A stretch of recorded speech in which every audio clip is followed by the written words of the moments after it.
नमस्कार, जय श्री राम, सुस्वागत, बहुत अभिनंदन। आज का जो वीडियो है वो एक कमेंट पर बेस्ड है। एक प्रश्न पूछा गया कि इस प्लैनेट की अगर मेरी कुंडली में खराबी है तो इसकी रेमेडी के तौर पर क्या मैं इसके व्रत कर लूँ? तो बिल्कुल व्रत कर सकते हैं। रेमेडीज़ में व्रत का करना भी शामिल है। बहुत तरह की रेमेडीज़ होती हैं, मंत्रों का जाप करना, दान करना, उस प्लैनेट के व्रत को करना या रत्न को पहनना, बहुत तरह की चीज़ें हैं। जड़ी बूटी उसकी पहनना या उनके जो रिलेटेड प्लांट्स होते हैं उनको घर में लगाना, उनकी पूजा करना या उनकी जड़ों को अपने गले में या बाजू पर धारण करना, बहुत तरह की चीज़ें हैं। लेकिन व्रत के बारे में आज हम खास बात करेंगे क्योंकि ये किसी हमारे सज्जन जो कि हमारे व्यूअर हैं, फॉलोअर हैं, उन्होंने ये प्रश्न को रखा। तो मैं कहा ये जानकारी आप सभी तक भी पहुँचे तो एक वीडियो के फॉर्म में ही इसको बनाया जाए। उन्होंने पूछा कि क्या इस प्लैनेट का मैं व्रत कर लूँ? तो बिल्कुल कीजिए, कोई भी दिक्कत नहीं है। लेकिन एक खास बातें हैं जिसका हमें पता होना चाहिए, ध्यान में हमें रखना चाहिए। वो क्या है? व्रत का मीनिंग हम लोग कई बार केवल और केवल इतना समझते हैं कि व्रत का मतलब हुआ कि खाना पीना नहीं है, उसको उस समय के लिए छोड़ देना है, रात के समय में खाना खा लेना है, बस। इसके अलावा कुछ ज़्यादा नहीं, अन्न का त्याग करना ही व्रत है। व्रत का मतलब केवल ये नहीं है, बहुत समझने की चीज़ें हैं। इस चीज़ों को आप खुद भी एक्सपीरियंस करके देखिएगा तो शायद ये बातें और सटीकता से आपको समझ में आएंगी। हमने एक किसी भी दिन का, यानी कि जो भी प्लैनेट से रिलेटेड हमने जो दिन है उनके, उस दिन का व्रत करना शुरू किया तो आप इस बात को आजमाइएगा कि उस दिन आपको ज़्यादा दिक्कत महसूस होगी। रोज़ाना की बजाय आपको उस दिन गुस्सा भी ज़्यादा आएगा। आप जितना ज़्यादा अपने आप को शांत रखने की कोशिश करेंगे या चिंताओं से दूर रहने की कोशिश करेंगे, उतनी ही ज़्यादा दिक्कतें आपको, चिंता हो, गुस्सा हो या और तरह की शारीरिक प्रॉब्लम हो, वो होंगी। दूसरी बड़ी बात ये इंडिकेशन है कि आपको कितना आप उसके लिए समर्पित हैं, कितना व्रत को आप करना चाहते हैं, जितने भी हर्डल्स आएँ उसको आप किस तरह से टैकल कर रहे हैं। ये कहीं ना कहीं हमारा एक इम्तिहान होता है, एक परीक्षा होती है। दूसरी खास बात, इस किसी भी व्रत को करने के लिए जो भी उसके नियम हैं, जिस भी तरह की चीज़ों का हमें ध्यान रखना है, क्या खाना है, क्या नहीं खाना है, किस तरह के पूजा पाठ को या मंत्रों को हमें उस समय में करना चाहिए। अगर मंदिर जाने से रिलेटेड कोई व्रत है, जैसे अगर हम 16 सोमवार का एक एग्जाम्पल ले लें तो इसमें मंदिर जाना अनिवार्य हो जाता है। गुरुवार के व्रत की बात करें तो इसमें भी मंदिर जाना जरूरी हो जाता है। तो इन चीज़ों का तो हमें ध्यान रखना ही है। साथ ही साथ व्रत का जो एग्जैक्ट मीनिंग है, उस दिन किसी न किसी खास पूजा पाठ का करना, उस प्लैनेट से, उस ग्रह से संबंधित मंत्रों का जाप करना, उस चीज़ों से रिलेटेड कोई भी चीज़ों को जिसको हम ग्रहण नहीं कर रहे हैं उसका दान करना, तब जाकर हमारा व्रत कहीं पूरा होता है। और अगर व्रत का दूसरा मीनिंग देखें तो वो है उपवास। उपवास का मीनिंग हुआ जिस प्लैनेट से रिलेटेड आप उस व्रत को कर रहे हैं। फॉर एग्जाम्पल, अगर यहाँ पर हम थर्सडे की बात कर लेंगे, हमें जुपिटर से रिलेटेड व्रत को करना है, हम गुरुवार के व्रत कर रहे हैं।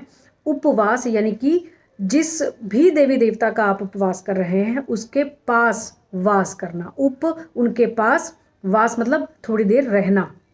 यहाँ पर क्या मीनिंग होगा इस बात का कि उनके समक्ष आप थोड़ा सा समय व्यतीत करें, चाहे तो वो मंदिर जाकर हो या अपने घर में ही जिनकी आपने मूर्ति रखी हुई है।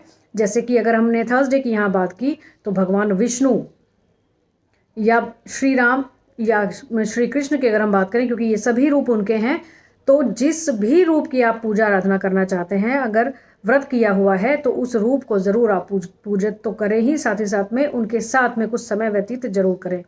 इसको मेडिटेशन भी कहा जा सकता है। उनका जो मंत्र जाप है वो भी यहाँ पर इंक्लूड हो सकता है।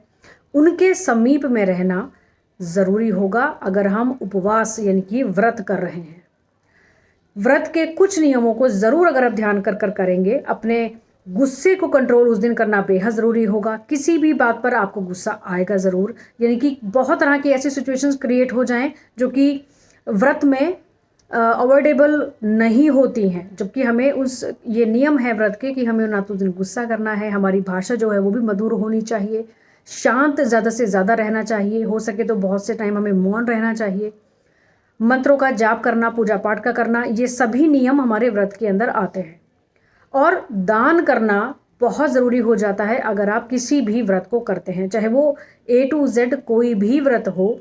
उस दिन मंत्रों का जाप और दान, इन दोनों की बड़ी महत्ता है। और ये बात भी आप नोट कीजिएगा कि इस दिन जब भी हम, चाहे वो सोमवार हो, थर्सडे हो, फ्राइडे, कोई भी डे हो, जब हम व्रत करने लगते हैं तो हमारे मन की जो उथल पुथल है वो ज़्यादा बढ़ती है। अगर हम गुस्से की बात करें तो वो ज़्यादा आएगा। कोई ना कोई सर्कमस्टांस ऐसे ज़रूर बनेंगे कि आपको गुस्सा करना पड़ जाए। इन्हीं चीज़ों को कंट्रोल करना कहीं ना कहीं आपका उपवास या आपका व्रत कहलाएगा, जो कि इफ़ेक्टिव होगा। अगर हम इन नियमों का पालन तो कुछ करें ना, खाने के नाम पर हम अन्न नहीं खाएंगे, हम खाना नहीं खाएंगे, लेकिन बहुत तरह की चीज़ें हैं जिसको हम दिन में बहुत बार खाते रहेंगे। तो ये चीज़ नहीं कि आपको केवल अन्न का त्याग करना है, आपको सिर्फ खाना नहीं खाना है, ये केवल व्रत या उपवास नहीं है। अपनी इंद्रियों को कंट्रोल करना, अपने मंत्र या पूजा पाठ में लगे रहना, कुछ चीज़ों का दान करना, ये व्रत कहलाएगा। इन नियमों का पालन करना ही उस व्रत के सही फल को देने वाला होगा। तो इस कुछ चीज़ों को समझकर व्रत को करना शुरू कीजिए। अगर किसी भी तरह की इन रेमेडीज़ को आप अपनाना चाहते हैं, या इवन व्रत तो बहुत तरह के हैं, ना केवल ग्रहों से संबंधित, साल भर में बहुत तरह के त्यौहार आते हैं, उन त्योहारों से रिलेटेड बहुत सारे व्रत होते हैं। उन व्रत को अगर आप करना चाहें, अगर नहीं कर सकते हैं इन सब चीज़ों को, तो व्रत को भी करने की ज़रूरत नहीं है। मन में केवल श्रद्धा ज़रूर होनी चाहिए। और व्रत के अलावा और बहुत तरह की रेमेडीज़ हैं जिसको कि आप फॉलो कर सकते हैं। लेकिन अगर व्रत करना है तो कुछ रेमेडी, इसके जो नियम हैं उसको ज़रूर समझें और उसको फॉलो करें, अगर हमें सही रिजल्ट चाहिए तो। आज के लिए इतना ही, आगे दीजिए। अगले वीडियो में ज़रूर मुलाकात होगी आपसे बहुत ही जल्दी। नमस्कार, जय श्री राम।